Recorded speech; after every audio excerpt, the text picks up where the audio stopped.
Donna's back, don't you know? But all that and more as we break down this episode breakdown. You're tuning into the destination for TV superfan discussion, AFTERBUZZ TV. And now, let the buzz begin. I feel like I should put my arms up. I know. I'm like, just sway to the music. I'm a bit disturbed, but if you've seen this show or any other show I'm on, you know that. I'm Lacretia Lyon, guys. You can always find me at LACRETIALYON anywhere on the internet, since there is only one. But I am not here alone tonight. I have my lovely co-host. Hi, everybody. Special guest tonight. I'm Erica Shannon, and you can find me on Twitter at Miss Airy Baby. Yes, Erica does the CW Weekly, and as you could tell by her shirt, she is a big Supernatural fan. I should stand up and show.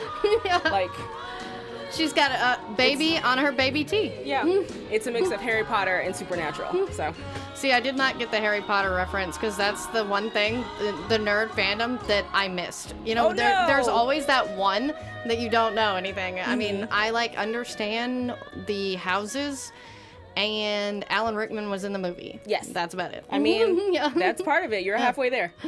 Yeah, that's the important parts.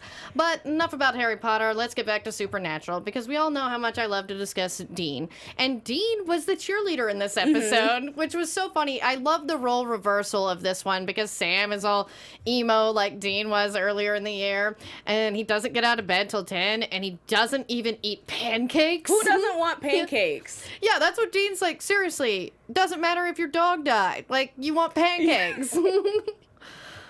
They're like the best hangover cure too, but I mean, you know, Sammy doesn't really mope like Dean. Right. Yeah. Not pie, not beer, not... What else does Dean love? What did he say in that episode? Boobs? Yeah, boobs, pie, beer. He's a simple man, and I Yeah. like it. That's why I'm a Dean girl.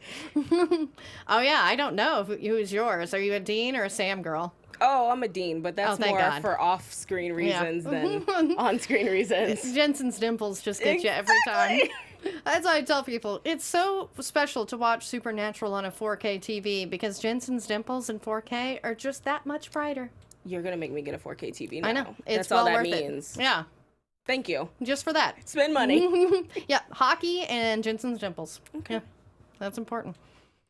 But yeah, we just keep digressing. And there was no Castiel in this episode, so y'all don't get to hear me talk about Castiel for so long. So you get a reprieve. But they do mention Cass. It is sad, though, how little Cass we've had this season. Yeah. I mean, but it makes sense. He was Yeah. supposed to be gone, and now that he's back, he's just got to work his way back in, basically. I don't really get that, though, because her mom did the same thing, and then, Jack's gone again for different reasons, but it's just like, I like when we have these Dean and Sam moments, and this was really more of a Donna episode, almost like her wayward sister origin story, because Right. now she's finally lost something, because luckily Donna had pretty well been unscathed until now. I mean, and luckily in this episode, I kind of thought Doug was definitely going to die, or Wendy, or both, kind of like Jody. Her origin story there, but I was glad that it was sort of happy, but not. I mean, because he's a puss. I'm sorry, Yeah. Doug. It's like, I can't handle this. I was a vampire for a few hours. It's like, yeah, dump him anyway, Donna. Yeah, and it's one of the few times that I'm like, wow, somebody's actually walking away. Generally, they're like, oh, I'm excited to be a part of this, or I want to run off and like make my own way. But he's like, nah, I'm a cop just to save people. I don't have time to be dealing with vampires or whatever else you're into. So I thought that was more realistic. That's how kind of normal people would respond to it. Yeah, and that was my favorite part of this episode, is how realistic it was. Like when the FBI agent was revealed to be the butterfly himself, and he's talking to Sam about, you only get these monsters, basically the low-level monsters who can't control themselves, but what about people like me? We're still monsters, and you'll never get us. It was very bleak, but it was also so real, because, we've been watching this show for 13 years, and Sam and Dean do always get the monsters, but they really don't deal with humans that much that are monsters, and Yeah. often scarier than the vampire. In this Yeah. case, yes, extremely. Like, I understand that there were quote unquote true monsters that were bidding, but for you to even set up to cut up people and to go after people that won't be missed.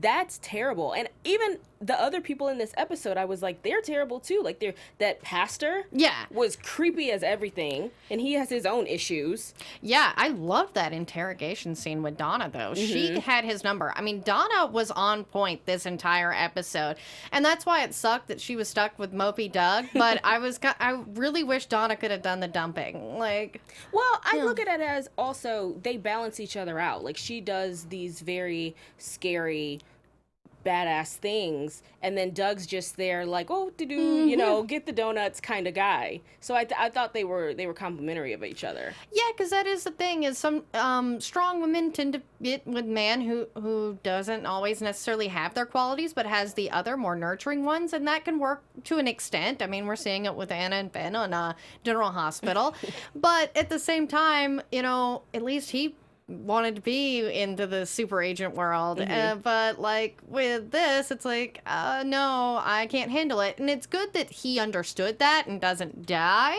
But yeah, I like ZSB Lou in the chat. It's like he didn't have the balls to hang in with Donna. Didn't. Yeah, that's very true. Yeah, I mean, and that's the thing is, you know, Renji90998 points out, I thought the monster would be more metaphorical than literal. And yeah, that's sort of the thing is, this was one of the few episodes in 13 years that they've really dealt with human monsters. And that's what I was saying. We were talking about it a little bit before the show, that I agree with you. That's what I appreciated about this episode, is that it wasn't so much about the monster of the week. It was really dealing with trying to save someone for reasons outside of like the supernatural.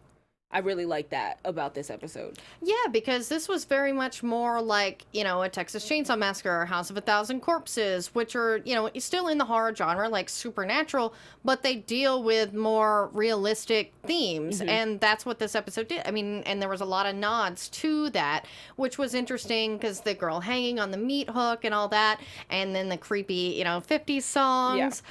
But yeah, the episode title itself, Breakdown, thanks to Steve in the booth there, it feels like it's a deep cut to the Kurt Russell movie where, you know, a car breaks down and the woman is kidnapped from the truck stop. And yeah, that's a really interesting thing because that's a very normal, everyday thing, not a supernatural thing. Right, and even going back to when Wendy's car did break down and her tire was flat and she was trying to wave down the truck, I was like, is that something that you really want to do in 2017, 2018? Yeah. Do you really? And we find out later that it was actually a woman that was driving the truck, so it might have been a little safer, but I don't know if that would have been, I mean, I guess that if that was your only option, of course you're going to reach out to whoever you can, but that truck stop and then her tire going flat and then the truck coming past, I was like, I would have been more scared. I would have probably just sat in my car and prayed like for somebody to realize that I was stuck and help me that way. I don't know if I would have gone after a truck driver. Yeah, because, I mean, too, I've seen so many horror movies. I would never do that. I remember, you know, wanting to take a nap on, you know, a stretch of highway. Like, between Dallas and Austin, I would go to auditions a lot back and forth, or jobs, and then you'd get tired if it's late at night. I would pull over to a Whataburger, which is a restaurant that's open 24 hours a day, and there were always cops eating there, because I knew that that was the safest place for you. Right. Not a truck stop. Like, and my mom always told me, never stop at a rest stop or a truck stop, because truck stops are actually notorious for prostitution, and whether they're taking people to put them into prostitution or just looking for that. And, you know, that's a sad fact, but it's just true that these places are very dangerous, especially for women traveling alone. And that's why I never understand why people don't just think about the other things, like restaurants. They're actually safer. Yeah. I mean, sometimes you have to go with whatever's closest. Whatever's like there. The reason Wendy was at that truck stop to begin with is because she ran out of gas, or she needed to get gas. And that was a very realistic thing. It was like, because I'm the type of person that I'm like, can I squeeze the next 15 miles out of this, or should I get gas now? I've run out of gas too many times, so I just stop now. But it's again, going back to what you're saying, it's very realistic that she would stop at that rest stop, that there would be a creepy guy asking to clean her windows. Yeah. You know, that the cashier that's there probably 24 hours a day, sleeps in the back, would be the one to be like creepy. It was just all very creepy, but then at the same time, it was all very true. Yeah, I mean, and two, I did always think that the cashiers at these places were vampires. So, yeah. So that Much just like- confirmed it for you. Exactly. I mean, and that happened in like the first pilot episode of True Blood and things like that. There's something always about those gas station cashiers. Yeah. And especially because this guy, I think his name was Marlon, he had access to the website, to the auction website. And I was just like, before we realized who he actually is, I was like, how does he have access to this? Like, is he just trolling the interwebs and like, where can I find people being cut up? Like what kind of, is that what keeps you entertained? Sadly, there's a member of my family who would love like faces of death and looking up pictures of dead people and things like that. So there are people that really do look up that kind of stuff on the internet. Because yeah, this guy clearly didn't have money to participate in these auctions. That was what was odd. But maybe people don't go for as much as Sammy. I mean, you know, of course we'd pay $500,000 for Sammy, right? I was like, Sam should be very flattered by that. That's a high number. For your heart, I was hoping he would get $1 million for his heart. Because, Well, Dean's Sam. $1 million heart. If I had that check, I would write it. Yeah, I mean, the black market is real, Jibe Cameron says in the chat. It's so true, and that's the sad fact of life, is most everything in this episode is stuff that could really happen. That's why it was probably one of the scarier episodes they've had. Yeah, because we could walk outside right now and end up in that same situation. Sadly. That's the sad part about it. Except maybe there are actual auctions of bodies being cut up. Where did they get this episode I've from? seen Where did this come from? Well, I mean, as I say, they took a little bit of Kurt Russell's Breakdown. You got Texas Chainsaw Massacre, House of 1,000 Corpses, and a little Santa Clarita Diet. Because remember, they were having to buy body parts for her to true. eat, you know, because she was a zombie. Like, sometimes it's like, you know, that's just what you're into. And if they were already dead, like, is it really that bad? But, like, if they have to kill them, that's like a crime. But, you know, if you're just cutting up, like, already dead people, it's whatever, right? And I feel bad because they go after people that won't be missed. Like, what kind of person has to like, how do you look when you walk in there that somebody just assumes that, oh, if I kidnap you, nobody's gonna care to find you? Yeah, that was what was odd, is why did they assume that Wendy, because her car had broken down and she was maybe alone, but she didn't look like you know, homeless or anything like, or, you know, like a prostitute. Sadly, that is who they seem to target. And like my favorite Criminal Minds episode with the pig farmer, they were targeting people that wouldn't be missed. And yes, even though all the people in that one were actually, in fact, homeless, eventually those people's family will come looking for them. Right. And, you know, with Wendy, it's like she didn't look to be that way. But maybe they just thought, you know, the girl alone on the side of a road, maybe running away. I don't know. She wasn't that young either. Well, if you remember during the interrogation, the pastor was saying about Luis, who was the other gentleman that was kidnapped. He called him an illegal and an immigrant, and then he called Wendy a whore. I was like, as a pastor, wouldn't you call her a harlot? Why would you? I don't know if you would use the word whore, but we know him. He gross anyway. Creepy. Yeah, and that was the thing, is why did you assume that? I mean, because I didn't think there was anything wrong with the way she was dressed or anything about her that said that. She just seemed lost. Like, and maybe that was what they saw. She seemed lost. Maybe. I don't know. Yeah, it was a very odd thing to say. There were just so many people that were problematic in this episode. Yeah, and that was honestly, again, one of the best things about it, is it was so real, and we're dealing with real problematic things, and especially being women and, you know, being these female victims, and then luckily female hero, because Donna kind of saves the day. Yeah, absolutely. But yeah, it's, you know, something that we sadly deal with all the time. And then the FBI agent, was he a real FBI agent, or was he a Dean and Sam FBI agent? That was the thing that they never really explained. I almost think he was a real FBI agent, because, I mean, that would have been scarier, because you deal with law enforcement on different levels being a little shady, but, you know, you don't often see them get that high up, like FBI agent. But I think he must have been, because he had such access to this stuff. Oh, true. To the dark web and all that. So yeah, this black market, that's probably his division that he was dealing with. And I wouldn't say it's cool, but it kind of was, that it turned out to be that the FBI agent himself was the butterfly. And, you know, when he points out to Sam about the fact that he is the real monster that they'll never get, very bleak, but so true. And you do see this kind of corruption, and a lot of it probably was he figured out how much money he could make. Yeah. Yeah. And then he also does it while being an FBI agent because he knows how close he can get to, quote, the butterfly without him actually being caught, because they were saying he's been doing this for 12 years. Yeah. So every time I think of the only connection I have to that is Now You See Me. Oh, yeah. And so, spoiler alert if you haven't seen it, it turns out that the agent is actually in on it. So he gets like right up to the door, but the door never opens, if that's a metaphor that I can use, where he's like, I know who the butterfly is. I'm not going to let you know who the butterfly is, but I'm going to think I'm working towards it. I don't know. That was, again, I keep saying, creepy.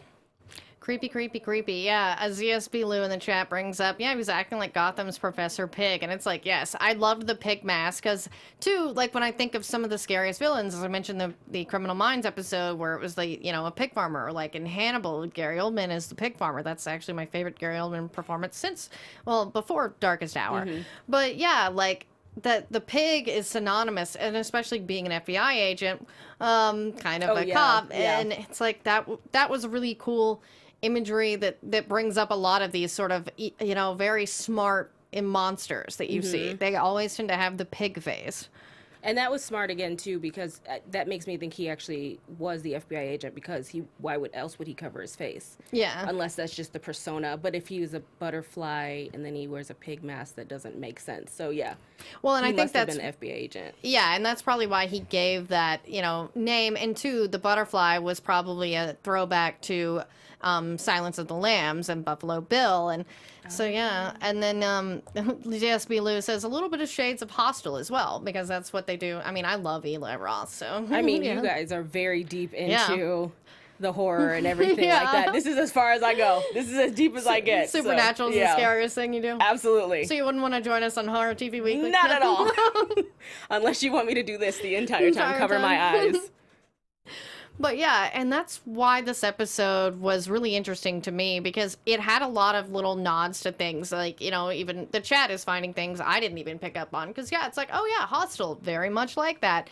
And then, too, you know, I just thought about the butterfly and the semblance to Buffalo Bill and how Silence of the Lambs. And there was a lot of, like, Hannibal-type references in there, which is pretty cool. I know, that was dark. Pretty cool. But yeah, I guess we'll get back to like the little moments in the episode, like when Dean used the CB radio. It was very much like John Winchester. I'm like, he got that out of his dad's journal, I'm sure. Is Breaker 19 like the standard language that's used? Yes. Okay, because I was like, why does everybody say the same thing? But okay, if that makes sense. Yeah, it's trucker lingo, and I like how Dean just instinctively knew that and was like saying things, because I don't know all of the lingo, but yeah, like little bits like that where, you know, I forget what he called her, but you know, his red hair and all this. Oh, Alice in Wonderland. Yeah. Like, again, but that's because he knows it from his dad and using it like that. Yeah, when Dean is like a young John, it's so cute. I mean, who else is he going to be like? He doesn't have really... I mean, he does have other influences, but... Yeah. He wants to be so much like his dad in all aspects. Except when he wants to do cowboy-type stuff. From a couple episodes ago. Oh, yeah, I loved the cowboy episode. That was one of my favorites, because I'm a big Clint Eastwood Western fan. He's like, yeah, I'm so excited. And that's what I like, is when Dean is the cheery one. And this was another episode where Dean was like, you know, sort of having to push, you know, Sam up. And I loved whenever he saves Sam from the evil FBI agent. And he just shoots him very Jason Morgan style, like, nope, well, that's it. We're done. And I'm wondering why... I'm weird, but I'm wondering why the bullet didn't go through. Like, what kind of bullet was it that we just saw it pierce enough that blood came out, but it didn't actually go through? And I like the way that it went to the camera and all you heard was the gunshot, so you didn't know what happened. Oh, but I did have a question, because I did recently catch up on the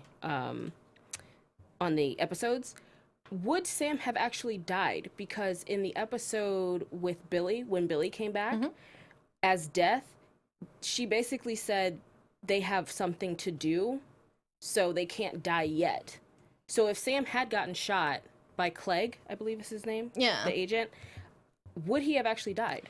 Yeah, because, too, it is really up to Billy. I mean, we all know Dean has escaped death because death is like, nah, I like you, or whatever, you know. And so would Sam have died? Probably not. Well, because, too, even if they do die, I mean, how many times has Sam... I mean, especially Dean, there's a whole episode, which actually is my favorite, the mystery spot, where Dean dies like 100 times.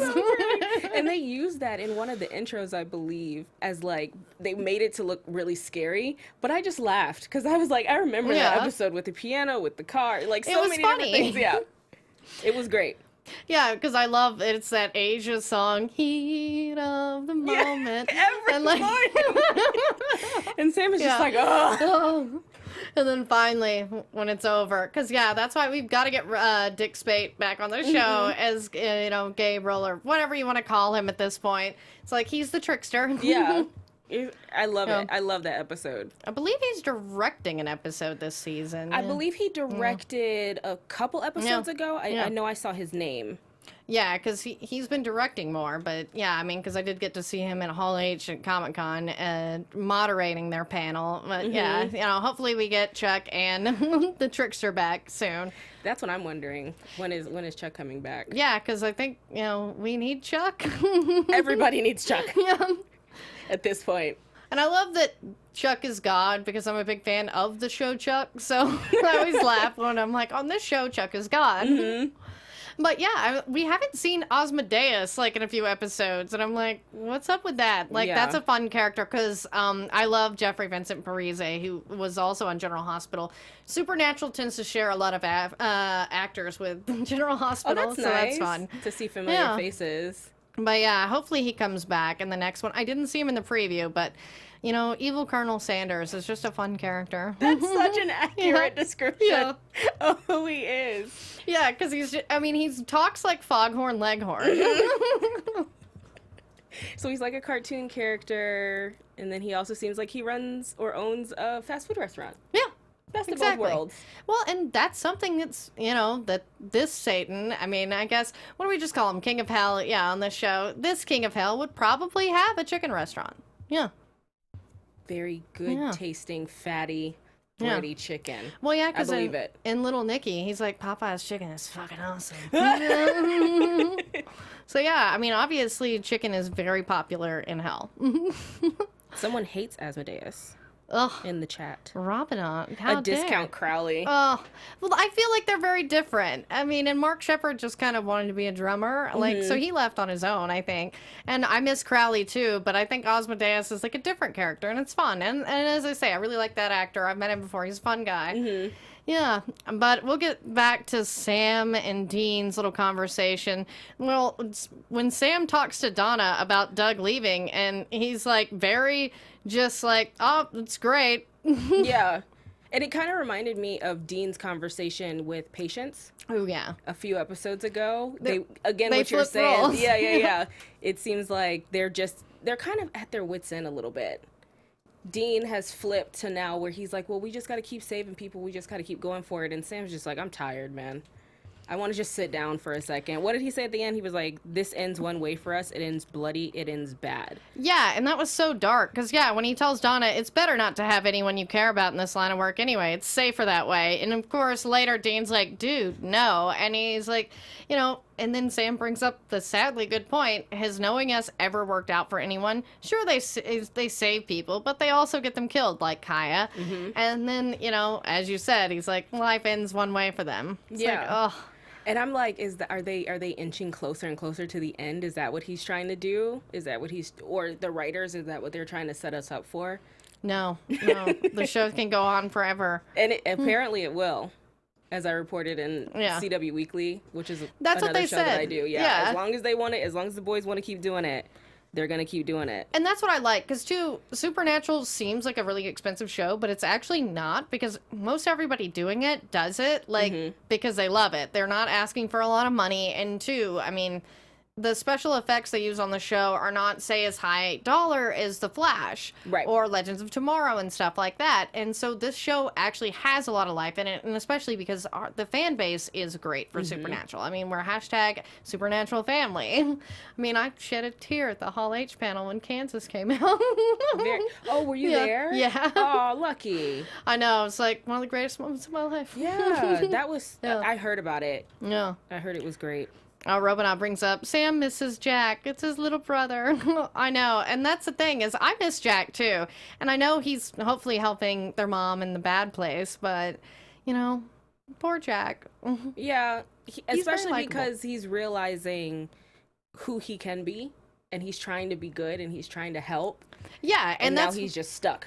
yeah, and that's what I like is especially when Dean came around to Jack, when he realized like Jack screwed up, but it wasn't. He is really trying to be good, and that's the thing is I want Jack to be around while we have this flip flop with Dean and Sam, so that he can see it's like, you know, people just go through these bouts of emo-ness like Sammy. Yeah, I mean, he has to learn eventually. He's only what, like 5 days old. Well, he's Yeah. more than that now, but he's still very young in the world where these things are still becoming new to him, even though he's very powerful now and he's becoming more powerful every day. So I'm excited to see what Jack does with Mary and how they escape, because I do believe that they will. Yeah, and that's the thing is I like that they didn't kill Mary off. I mean, we just got her back, and I really like the actress and her. You know, we still haven't gotten a lot of Mary and Sam, and we really need that because Sam didn't even know Mary. Dean at least got to know her a little bit. Right. And that's why, you know, Sam is a little like standoffish, but that's why we need these stories because Sammy never had a mommy. Right. Yeah. And he even mentioned that in a previous episode where when Mary was gone, he was like, I never had that relationship. Like, I don't know her. Was it when they were in the therapy session? Yeah. I believe. And that's what I liked is like they actually did a real therapy session and Jack was there too. And he's just like, okay. yeah, I don't know what they're talking about, but I'm their little brother. Yeah. And that's what I miss is Jack really just has that cute little smile. And I mean, if you watch Arrow, he was Anarchy, like Thea sort of made into a bad guy, which was a cool story. But yeah, it's funny to see him in this flip-flop role. Yeah.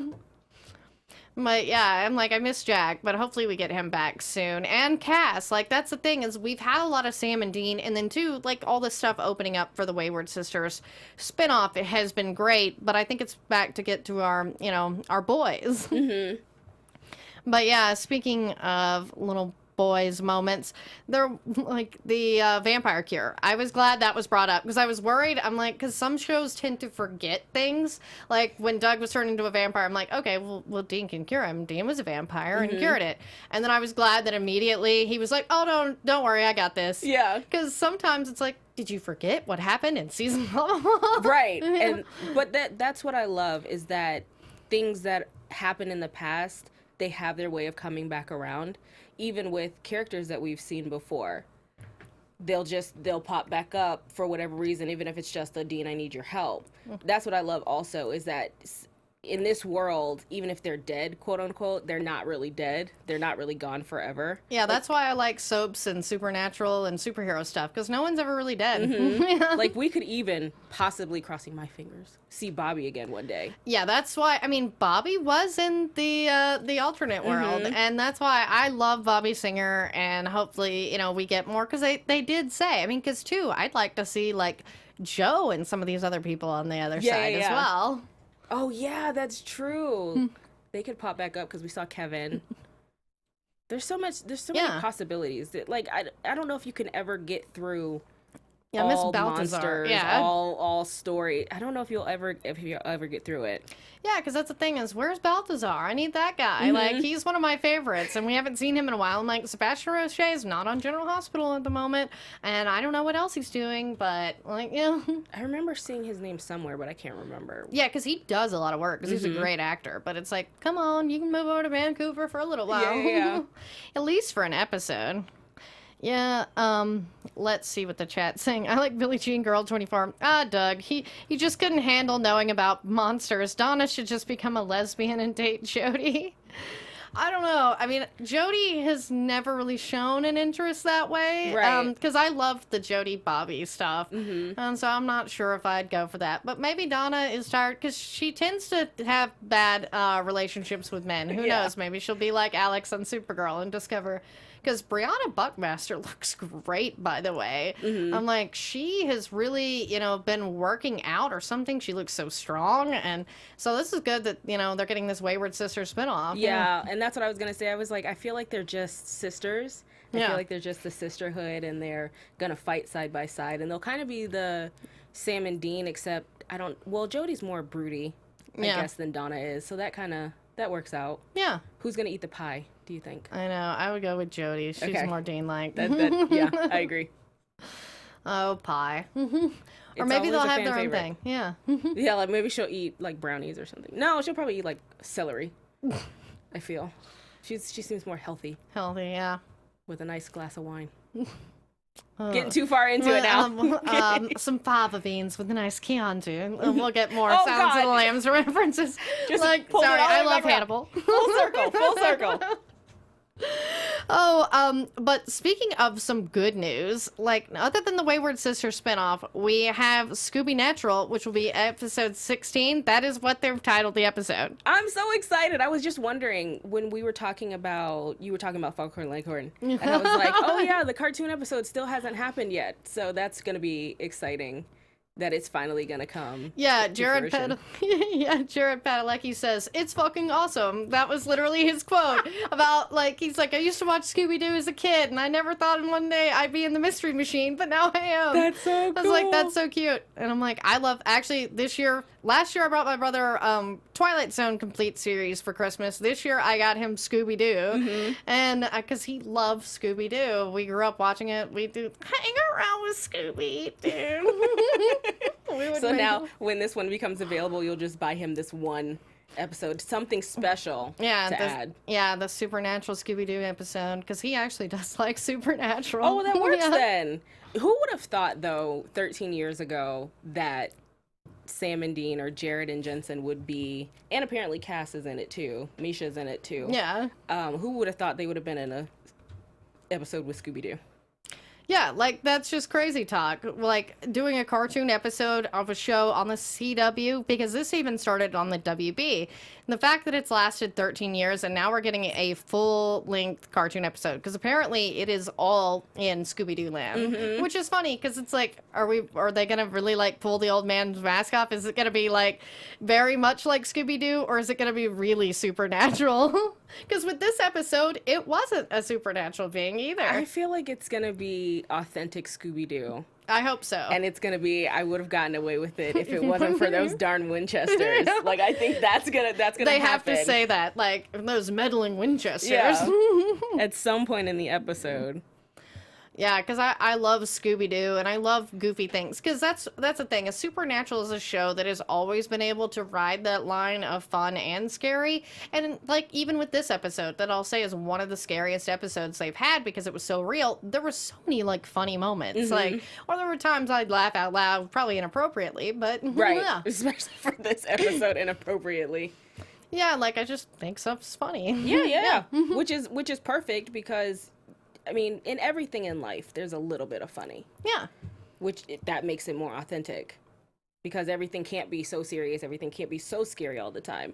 Like, if it's something as simple as, like, a door creaking that sounds like a fart. Yeah. That's funny. You know, you're terrified, but some people get the giggles. That's normal. I know. I always laugh and, like, you know, when bad stuff happens, just because what else are you going to do? Right. Yeah. It could be nervous laughter. It could be, I just don't know what else to do in my life at this point. But I was trying to see if there was anything. I highlighted the fact that I think that 500,000 was a good amount for Sam. Yeah. Especially because alternatively, I think Luis's body parts were going for $300 for a arm.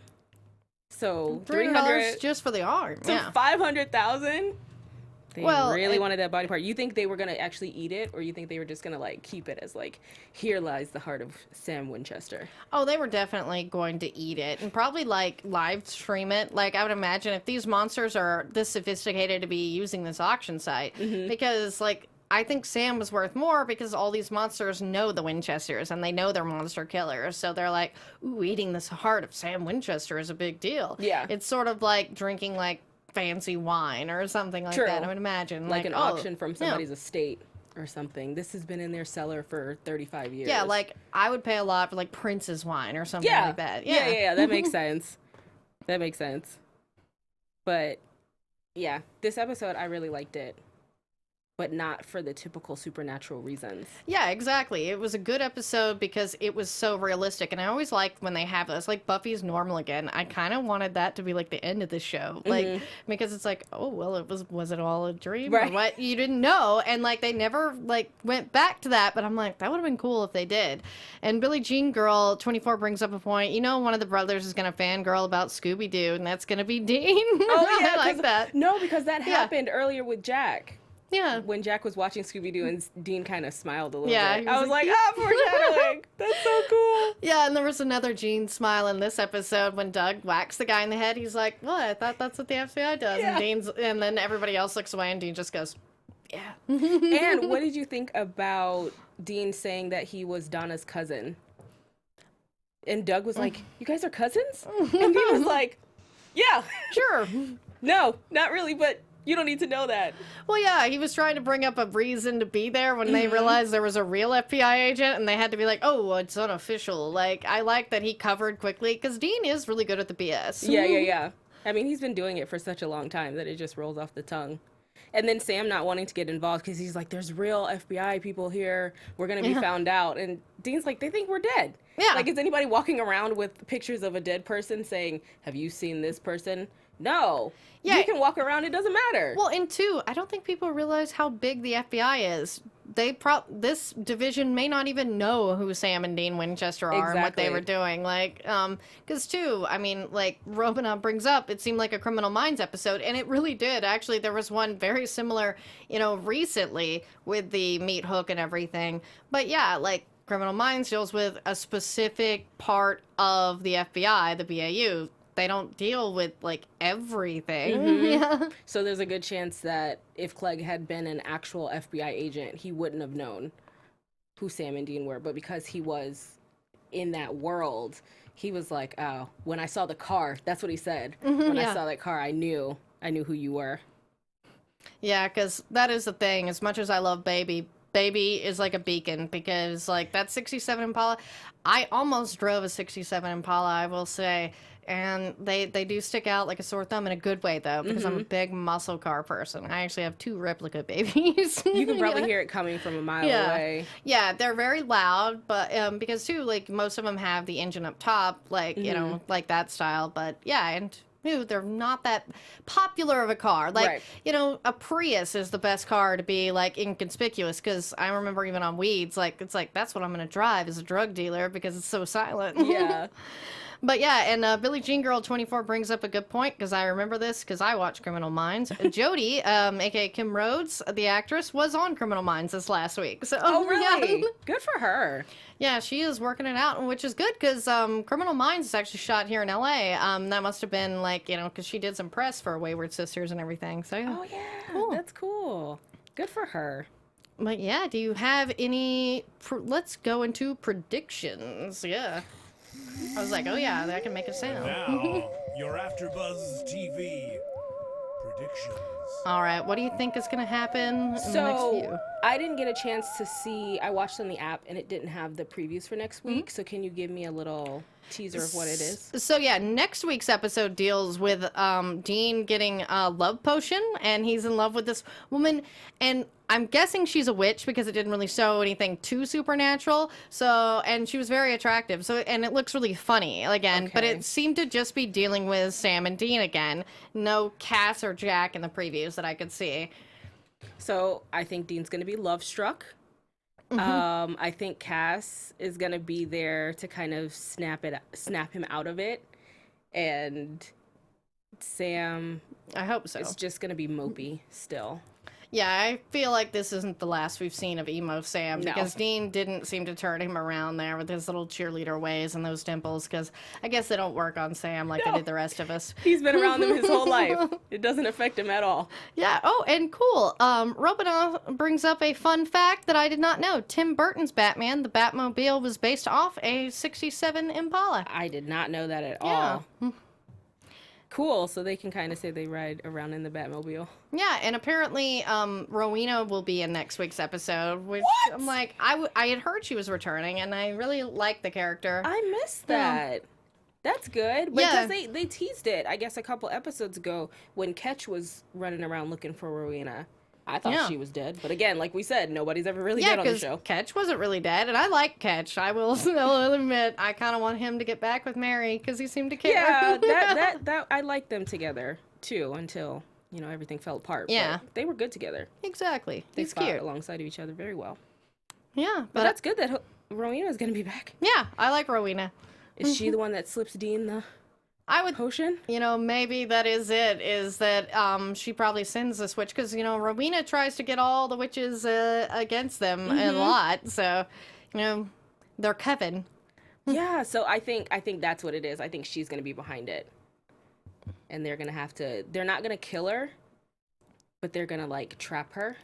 Yeah, because Ketch believes that Rowena is alive and is looking for her, and that's why I kind of wonder if Ketch doesn't show up, too, if Rowena does. So we'll see. Maybe we're finally getting some of the characters back in, as we've, sort of got the origin story for now all the Wayward sisters. Yeah.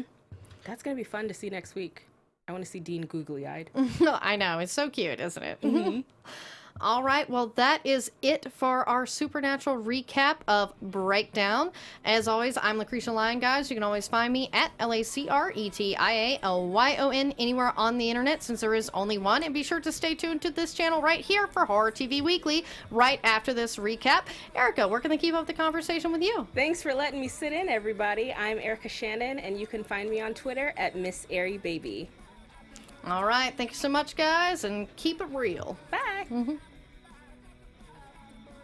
From executive producers Maria Menounos, Kevin Undergaro, Phil Svitek, and the entire AfterBuzz TV staff, we would like to thank you for listening to the AfterBuzz TV network.